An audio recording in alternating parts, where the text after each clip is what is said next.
Bienvenidos al podcast del Instituto Fe y Libertad. En este espacio conversamos con expertos y analizamos posturas sobre economía, religión, libertad y más.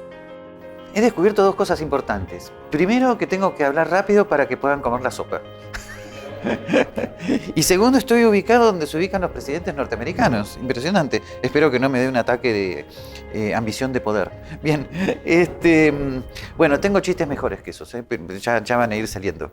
Bien, vamos a hacer una pequeña exposición sobre Santo Tomás de Aquino. Bueno, creo que me puedo sentar, ¿no? Para hablar. Sí. Bien, ante todo, contexto histórico. Santo Tomás de Aquino fue un fraile dominico en pleno Sacro Imperio Romano Germánico del siglo XIII. Bueno, sobre el Sacro Imperio no voy a exponer demasiado. Se supone que era pleno sistema feudal, de alguna manera casi el siglo de oro del sistema feudal europeo, que era un sistema de división de poderes por lo demás muy interesante. Y sobre qué significaba ser fraile dominico, sí quisiera detenerme un poquito más. Santo Domingo, aproximadamente un siglo antes, había fundado una orden de frailes contemplativos activos, o sea, cuya vocación era contemplar, rezar, pero predicar lo contemplado. De hecho, el lema de la orden es contemplar y predicar lo contemplado. Por lo tanto, era el lugar ideal para los que tuvieran vocación religiosa, pero al mismo tiempo vocación de enseñanza. En el reglamento de la orden, ¿sí? Se afirmaba explícitamente que los frailes debían hacer su vida conventual, pero que estaban autorizados a salir por motivos de enseñanza.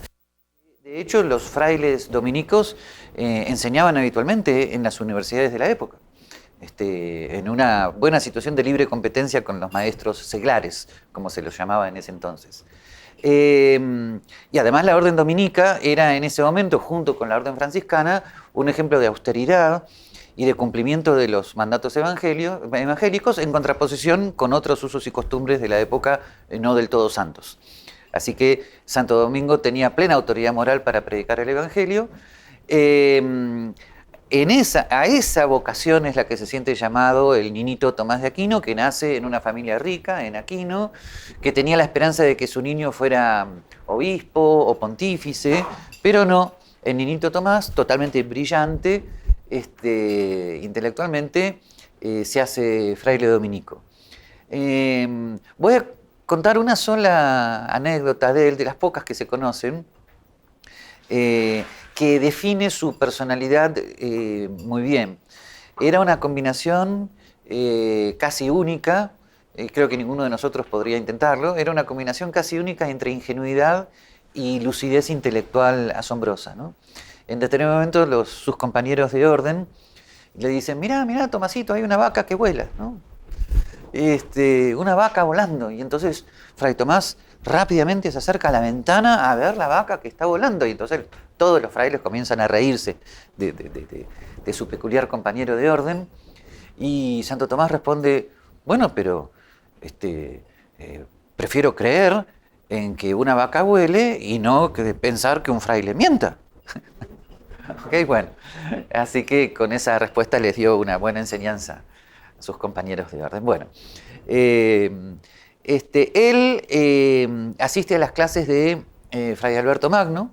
Fray Alberto Magno, o San Alberto Magno posteriormente, fue prácticamente el que inaugura el aristotelismo cristiano medieval, del cual vamos a hablar un poquito después. Es el alumno brillante de Fray Alberto y poco después ya es nombrado maestro de teología y comienzan 30 años de enseñanza y de escritura de una cantidad de textos teológicos y de comentarios a la obra de Aristóteles que casi no hay explicaciones humanas para poder entender cómo escribió tanto en 30 años, ¿no? Porque vivió 50 años, es 1224 a 1274. Y bien, ¿cómo era su modo de trabajo? Eh, eh, él era lo que hoy sería un profesor universitario, que en ese momento era un maestro de teología. En la época era muy común tener cuestiones disputadas, o sea, debates, donde los alumnos presentaban objeciones y el maestro iba respondiendo las objeciones y presentando sus propias doctrinas. De ahí vienen la mayor parte de los libros que se llaman cuestiones disputadas. Así que, como ven, en la Edad Media se disputaba todavía mucho más que en la nuestra, o casi mejor que en la nuestra. Luego sus sumas, suma teológica y su suma contra gentiles, que parece que fue un manual para frailes dominicos que enseñaban en tierras árabes o que misionaban en tierras árabes, jugándose la vida, por supuesto. Y luego los comentarios a la obra de Aristóteles. Comentó toda la obra de Aristóteles. Bueno, sobre este tema sí tenemos que detenernos un poquitito. ¿Qué significó el aristotelismo cristiano medieval en su momento? Hasta el siglo XII, los cristianos conocían bien la lógica y el comentario y la física de Aristóteles, pero en cambio la antropología filosófica de Aristóteles y su metafísica era estudiada fundamentalmente por los árabes, por la escolástica árabe. De hecho, el mejor conocedor de Aristóteles en ese momento, en el siglo XII, era Averroes, que era un teólogo árabe. Por lo tanto, a los cristianos, que tenían una fuerte tradición en los padres de la Iglesia y en San Agustín, les era muy difícil asumir la metafísica y la antropología de Aristóteles, que era utilizada habitualmente por los teólogos árabes, o sea, la libre competencia de la época, aunque en su época no les decían la libre competencia, se decían infieles los unos a los otros, ¿no? Por lo tanto, lo que sucede es que por la influencia de Fray Alberto Magno, Guillermo de Moerbeke, que no sé cómo le decían de niño, Moerberquito, no tengo idea, que era un lingüista de la época, un compañero de orden de Santo Tomás, Guillermo de Moerbeke, traduce subrayó toda la obra de Aristóteles, se ve que no tenían nada que hacer, ¿no? Toda la obra de Aristóteles, del griego original al latín de la época, al latín medieval del siglo XIII, lo cual ya es un esfuerzo interpretativo importante. Y Santo Tomás lee todo eso y comenta toda esa obra. Y de ahí vienen los comentarios de Santo Tomás de Aquino a la metafísica, al libro del alma, a la física, a la política, sistemáticamente. Ahí Santo Tomás de Aquino renueva las teorías aristotélicas porque las interpreta desde el cristianismo. Aristóteles, por obvios motivos, es un autor no cristiano, pero no es que sea anticristiano, era no cristiano, ¿no? La creación no existía en el pensamiento de Aristóteles, la inmortalidad del alma tampoco. En cambio, Santo Tomás reinterpreta la obra de Aristóteles, lo mismo que muchas teorías platónicas, hacia el cristianismo. Lo mismo hace con los escolásticos judíos, Avicebrón y Maimónides, lo mismo hace con los escolásticos árabes, Avicena y Averroes. Él todo lo reinterpreta desde el cristianismo y fundamentalmente desde el dogma de la creación. A eso voy a volver después. Y ese es el aristotelismo cristiano. O sea, el aristotelismo cristiano no es un mero comentario cristiano a la obra de Aristóteles. O sea, el aristotelismo cristiano no es Aristóteles comentado por un cristiano. No, el aristotelismo cristiano es una renovación, una reinterpretación total de la obra de Aristóteles. A tal punto que a mí muchas veces, a muchas personas creen que yo conozco a Aristóteles. Y yo digo, no, yo no sé qué dijo Aristóteles, yo sé lo que Santo Tomás dijo, que dijo Aristóteles. Lo demás, pregúntenselo a gente especialista en filosofía antigua. Y lo digo en serio. Ustedes van a decir, ay, no, lo decís porque, qué sé yo. No, es totalmente así. Aristóteles tiene muchas interpretaciones, muy diversas interpretaciones, contradictorias interpretaciones. Así que hay que tener en cuenta que cuando hablamos del Aristóteles de Santo Tomás, estamos hablando directamente de Santo Tomás de Aquino, de una creación, de una síntesis de su propia creatividad intelectual. Cosa que, sin embargo, coincide totalmente con todo lo que hace el cristianismo con respecto a la filosofía griega. O sea, esto es el siglo XIII, pero así comienza el cristianismo. Desde el siglo I, los padres de la Iglesia toman a la filosofía antigua, Platón, Aristóteles, los estoicos, y los reinterpretan desde el cristianismo. Y ahí se da la profunda unión razón-fe con la que nace el judeocristianismo, reinterpretando toda la filosofía griega desde el cristianismo. Por lo tanto, Santo Tomás de Aquino no hace nada original. Lo que sí hace de manera original, quiero decir, no hace nada nuevo en cuanto al modo, en cuanto al estilo. Lo que sí hace es incorporar la doctrina de Aristóteles a su propia síntesis con todos los demás autores que hemos nombrado. San Agustín también, o sea, el Platón que comenta Santo Tomás es el Platón de San Agustín. ¿Ah? Bueno, sobre eso también habría aclaraciones que hacer.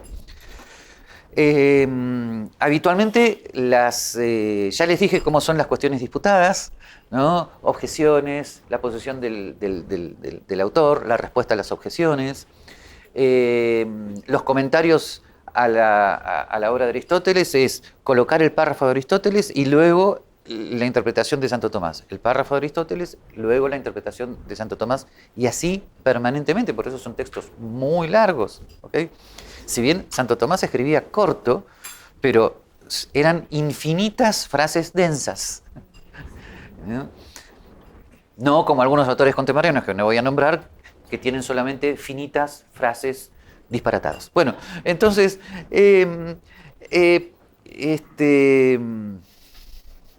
no resisto contarles mi clasificación de los filósofos. Están los que escriben muy difícil sobre cosas difíciles. Casi todos. Están los que escriben muy fácil sobre temas muy complejos. Santo Tomás, Popper, Ortega y Gasset. Y están los que escriben muy difícil sobre disparates absolutos. Y no me pregunten nombres, porque por calidad no los voy a nombrar. Bueno, muy bien, sigo. Entonces, y la suma teológica, como está escrita, está dividido en partes, primera parte, segunda parte, tercera parte, cuestiones, cada parte está dividida en cuestiones, cada cuestión está dividida entre 3 y 17 artículos, cada artículo tiene una serie de objeciones, la posición de Santo Tomás, la respuesta a las objeciones. Y se calcula que la suma teológica tiene aproximadamente 600 artículos, 600 cuestiones. ¿Okay? Para cualquiera de nosotros no hubiera alcanzado a escribir ni una tercera parte de la Suma Teológica en toda su vida. Y esa es nada más que una de las casi 90 obras de Santo Tomás de Aquino. Bien.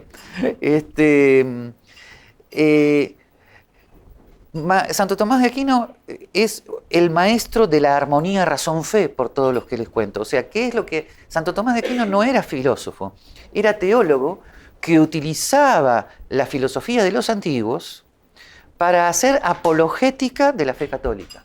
O sea, era una fe católica totalmente encarnada en lo que la fe católica debe ser, o sea, una reflexión racional sobre los misterios de la fe.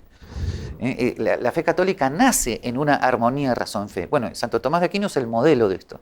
Pero entonces no era filósofo, sino teólogo. Era un teólogo que, haciendo apologética, defensa de la fe, utilizaba todos los argumentos de razón que podía, sin negar, sin invadir el margen de misterio que tienen los dogmas de la fe.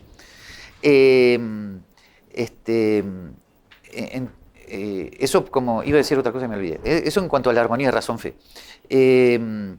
Y por lo tanto, hay que tener mucho cuidado en cómo se presenta a veces hoy a Santo Tomás de Aquino, porque una cosa es Santo Tomás de Aquino y otra cosa es el tomismo de fines del siglo XIX.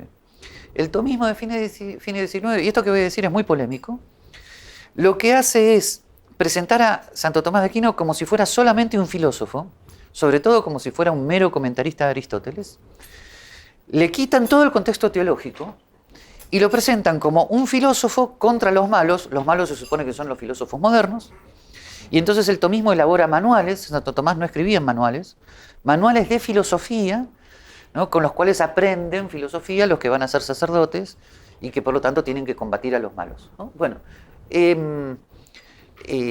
ese tomismo de fines del siglo XIX no es que diga cosas falsas, pero ha descontextualizado a Santo Tomás y por lo tanto ha presentado a un Santo Tomás que no es teólogo, que no es poca cosa, es más o menos presentar a un físico como si no fuera físico o presentar a un filósofo del lenguaje como si fuera mecánico de automóviles. ¿Okay? Así que ahí tenemos un problema de interpretación grave, a mi juicio.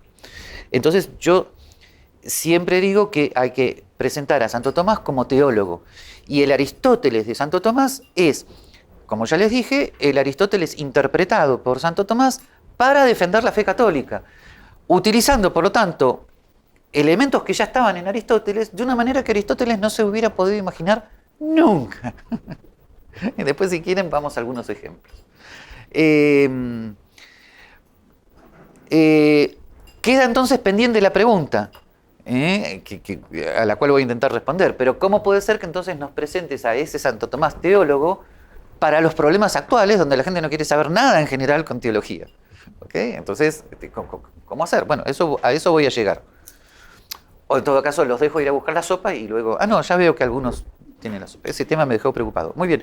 Bueno, ¿cuáles son los temas fundamentales de Santo Tomás? Bueno, coherentemente con lo que acabo de decir, los temas, en mi opinión, fundamentales serían los siguientes. El tema de la creación, o sea, dar el ser de la nada, cosa que en la filosofía griega era inconcebible. Y en general, en el pensamiento humano es inconcebible la creación. Los seres humanos somos productores de cosas, o sea, transformamos la naturaleza física con nuestro trabajo y producimos algo. Ahora no vamos a empezar con John Locke, pero somos productores. Pero la creación es algo casi inconcebible para el intelecto humano. La creación es dar el ser de la nada. En el principio crea Dios. Bueno, dar el ser de la nada. Y Santo Tomás tiene una profunda reflexión teológica / racional, ¿no?, sobre por qué la creación, ¿no? Por qué lo correcto racionalmente es pensar en un Dios creador, causa del mundo, una causa que está presente en el mundo, pero no se confunde con el mundo, que es esencialmente distinta del mundo, etcétera, etcétera, etcétera. Bueno, todo este tema de la creación es la idea fundamental, no solamente de todo el cristianismo, sino de la teología de Santo Tomás de Aquino. La providencia divina, o sea, Dios está en todo, pero no de manera panteísta, sino que en el orden que Dios tiene en su mente está toda la creación al mismo tiempo. Por lo tanto, hay aspectos que gran cantidad de filósofos han considerado contradictorios con la existencia de Dios, mejor dicho, como diría Santo Tomás, de Dios como causa primera, porque si quieren una novedad interesante, Santo Tomás nunca habló de existencia de Dios, cierro paréntesis. Hay ciertos elementos, como por ejemplo el libre albedrío, o la casualidad, o la contingencia, o el mal, que habitualmente se presentan como contradictorios con Dios. En cambio, en Santo Tomás de Aquino, en la teoría de la providencia de Santo Tomás de Aquino, en la mente divina están contemplados desde toda la eternidad el mal, la contingencia, el libre albedrío y lo casual.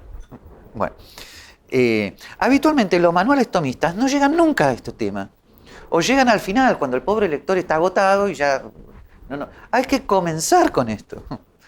Por lo demás, la Suma Teológica comienza con esto. O sea, así que hay que comenzar con estos temas. El otro tema fundamental de Santo Tomás es su antropología teológica, donde está la profunda unión entre lo que Aristóteles llamaba la materia prima y la forma sustancial racional, o sea, entre lo que habitualmente, mal llamamos el alma y el cuerpo, que en Santo Tomás se presenta como una unidad profunda. El ser humano es un ser creado a imagen y semejanza de Dios, que tiene inteligencia, voluntad, libre albedrío y corporeidad. Y todo esto conforma una unidad indisoluble. Claro, la gran audacia filosófica de Santo Tomás de Aquino es demostrar que al mismo tiempo que esto es una unidad indisoluble, sin embargo, su forma sustancial racional, a la cual habitualmente le llamamos alma con ciertas confusiones, su forma sustancial racional subsiste a la desaparición del cuerpo para ir hacia el juicio particular y para que luego, en la parucía final, haya resurrección de los cuerpos. Ustedes van a decir, pero eso es teología. Claro que es teología, pero ya van a ver cuál es la importancia de esto último para la filosofía actual.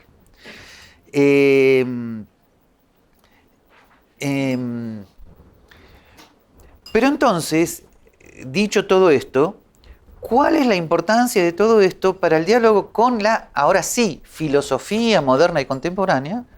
Cuando habitualmente hay muchos filósofos, sobre todo los posmodernos, que no quieren saber nada con todo esto, Pero también hay positivistas que no quieren saber nada con nada que salga del testeo empírico, o neoaristotélicos que no quieren saber nada con el cristianismo. O sea, está todo muy difícil actualmente para hablar de un Santo Tomás de Aquino teólogo.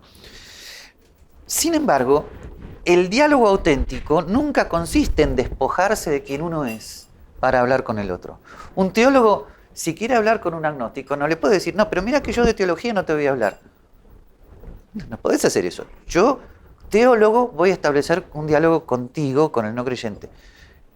¿Y cómo? Y sencillamente de lo que quieras hablar, ¿no? O sea, si el no creyente no quiere hablar nada, no hablamos. Si el no creyente quiere hablar de los problemas actuales, hablamos de los problemas actuales, desde la teología. ¿Y qué podemos decir desde la teología? Fíjense, primer punto. En Santo Tomás hay una profunda distinción entre lo natural y lo sobrenatural. No porque Santo Tomás esté hablando de una noción de naturaleza pura, humana. No, sino porque Santo Tomás tiene plena conciencia de que después del pecado original la naturaleza humana quedó profundamente herida por el pecado, pero sin embargo la gracia de Dios, cuando toca al ser humano, lo que hace es curar a la naturaleza humana y por lo tanto la naturaleza humana resurge y es elevada a su máxima potencialidad. Por lo tanto, la distinción natural-sobrenatural es fundamental para entender que lo sobrenatural, la gracia de Dios, cura a la naturaleza humana herida por el pecado y surge el estado de naturaleza elevada. Bueno, pero esta distinción entre natural y lo sobrenatural es importantísimo para que Santo Tomás pueda distinguir entre poder secular y poder eclesial, para que pueda distinguir entre naturaleza física y Dios, para que pueda distinguir entre lo que el ser humano es capaz de hacer por sí mismo y lo que puede hacer movido por la gracia de Dios. O sea, es una distinción que a Santo Tomás le permite manejarse en múltiples temas.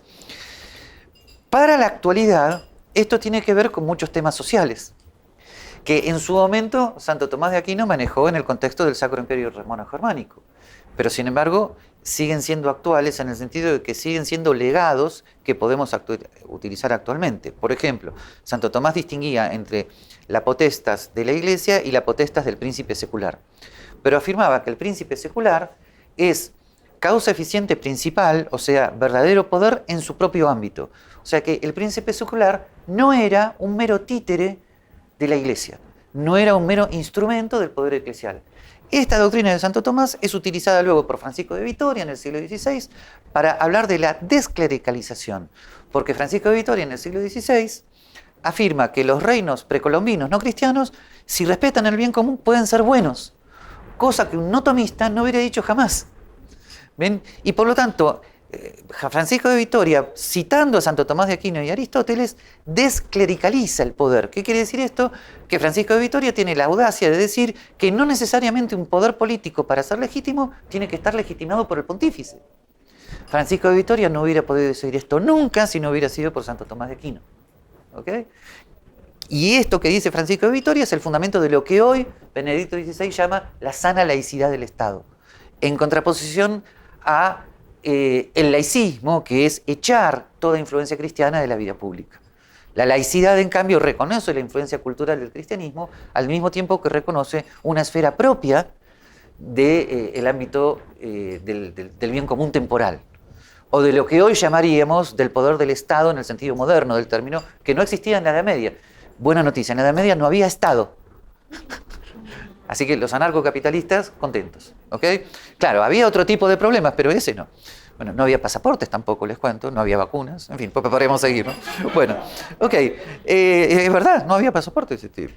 No podías, si querías ir a tierras árabes, los árabes no te pedían el pasaporte, sencillamente no te dejaban pasar. Las cosas eran mucho más simples. Bueno, sigo. Después, fíjense, la distinción entre ley natural, o mejor dicho, el tema de la ley natural. Por supuesto, para Santo Tomás la ética es una ética de virtudes, tanto naturales como sobrenaturales. O sea, para Santo Tomás un buen cristiano recibe las virtudes teologales, caridad, fe, esperanza y caridad, los dones del Espíritu Santo y las virtudes naturales de las que hablaba Aristóteles: justicia, fortaleza, templanza y prudencia. Bueno, muy bien. la virtud social por antonomasia es la justicia, ¿no? Y no es ninguna novedad que Santo Tomás afirme que es un deber de justicia dar al otro lo que corresponde. Y ahí surge el tema de la ley natural en el propio ámbito y en el ámbito social.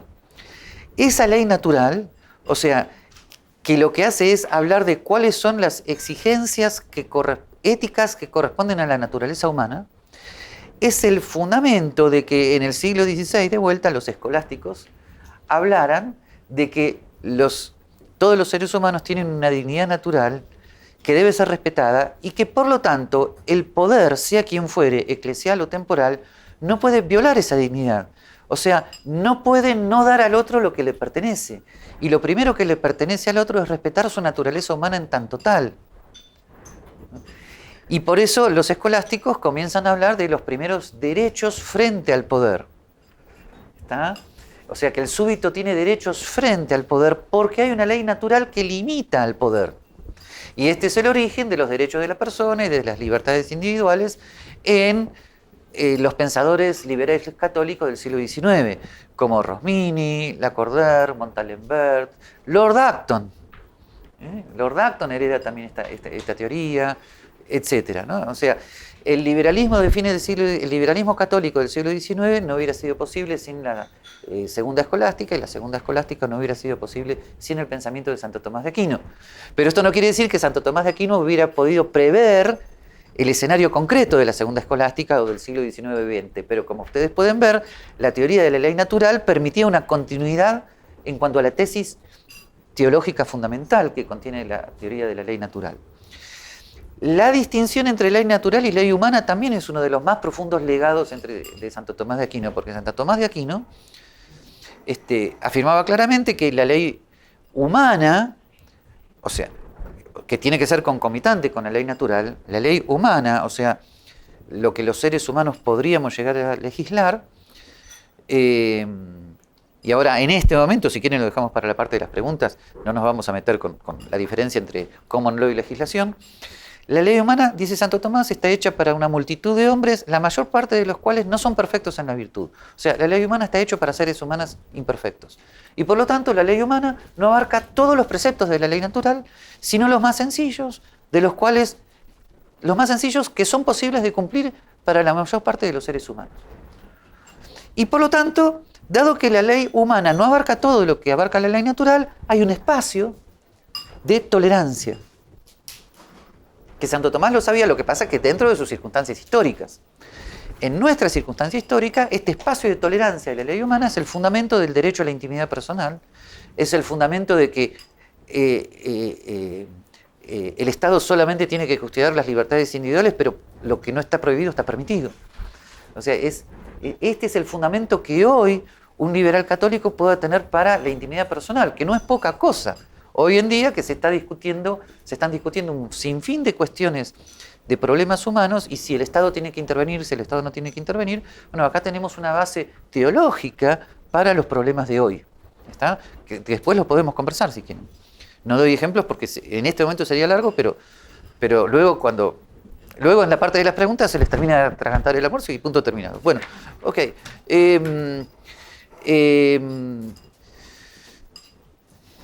Después, el diálogo de Santo Tomás de Aquino con una de las corrientes filosóficas más importantes de fines del siglo XIX y siglo XX, que es la fenomenología, fundada por Edmund Husserl a fines del siglo XIX y principios del siglo XX, que es una corriente filosófica que Juan Pablo II había cultivado y que retoma el tema del conocimiento de las esencias.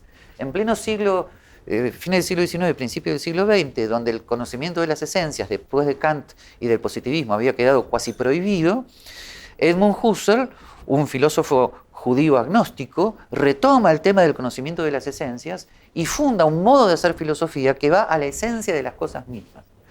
Muy bien, ¿de dónde saca esto Husserl? De su lectura de un ex fraile dominico, Franz Brentano. ¿De dónde saca Franz Brentano el conocimiento de las esencias? De la segunda escolástica de Santo Tomás de Aquino.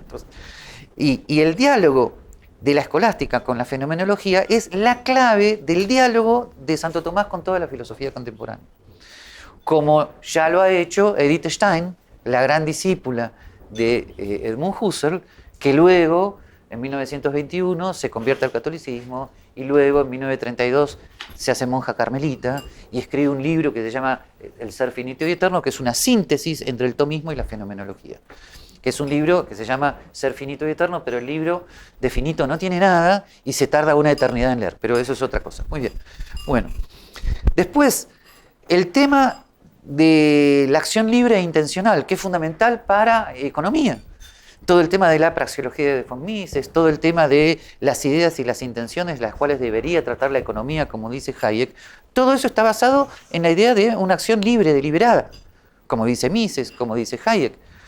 Pero ¿cuál es el mejor fundamento antropológico de la acción libre e intencional? Nada más ni nada menos que la antropología teológica de Santo Tomás de Aquino, que afirma claramente que toda agente obra para un fin, que todo agente racional obra por un fin que conoce racionalmente, que elige medios para llegar a fines, que tiene opción, deliberación, etcétera, etcétera. O sea, todo el tratamiento de la acción humana en Santo Tomás de Aquino es el mejor fundamento para la acción humana en teoría económica. ¿Ven? Nada más ni nada menos. Después, el diálogo con la física contemporánea. La física contemporánea es una física de indeterminismo. Es la física cuántica del indeterminismo. No se preocupen, no me voy a poner a hablar de física cuántica. Gracias a Dios para ustedes, porque no puedo. Bien, ahora, la física anterior a la física cuántica, o sea, la física newtoniana, era una física totalmente determinística.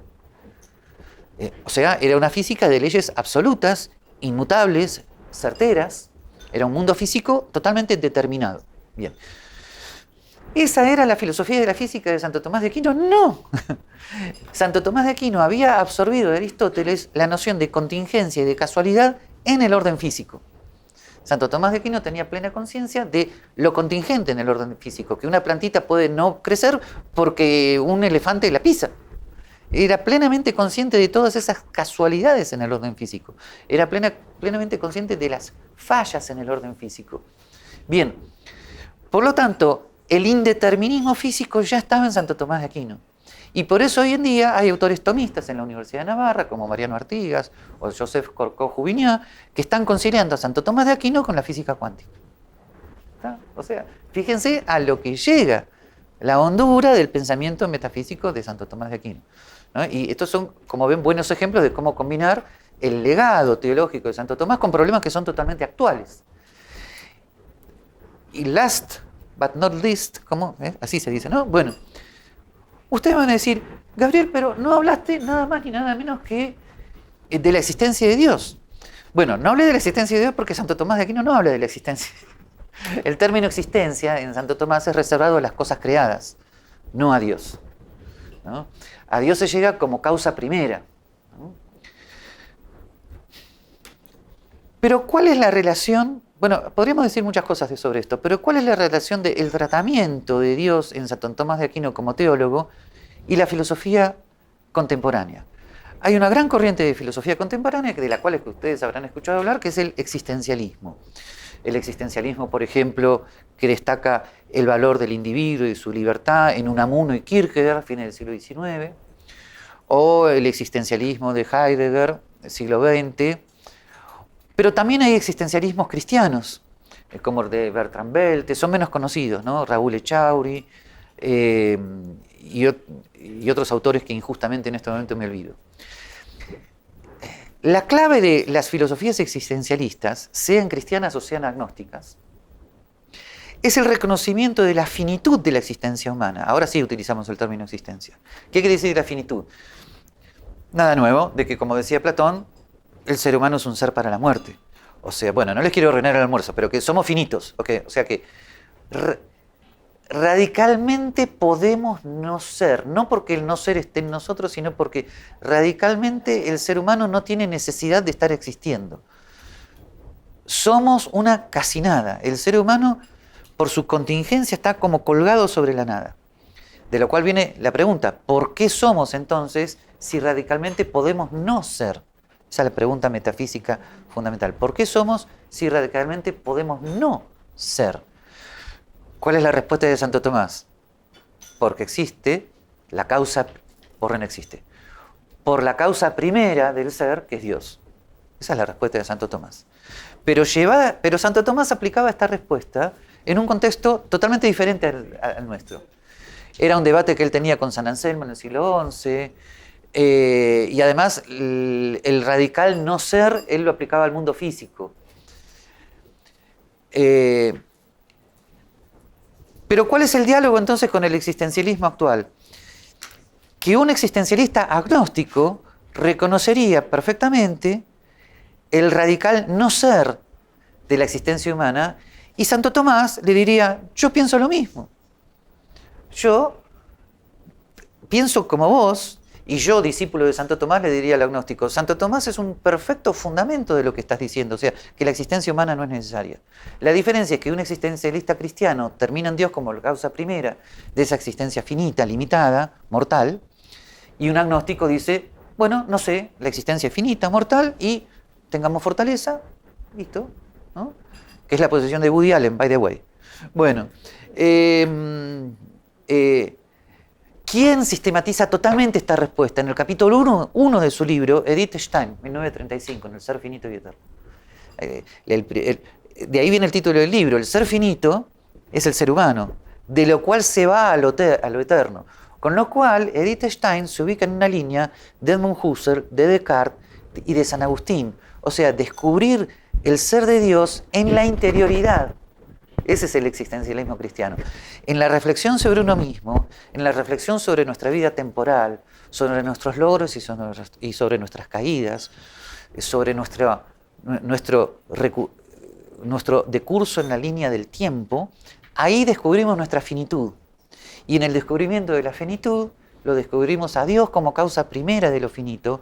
O sea, Dios es lo que está impidiendo que lo finito se suelte y caiga en la nada.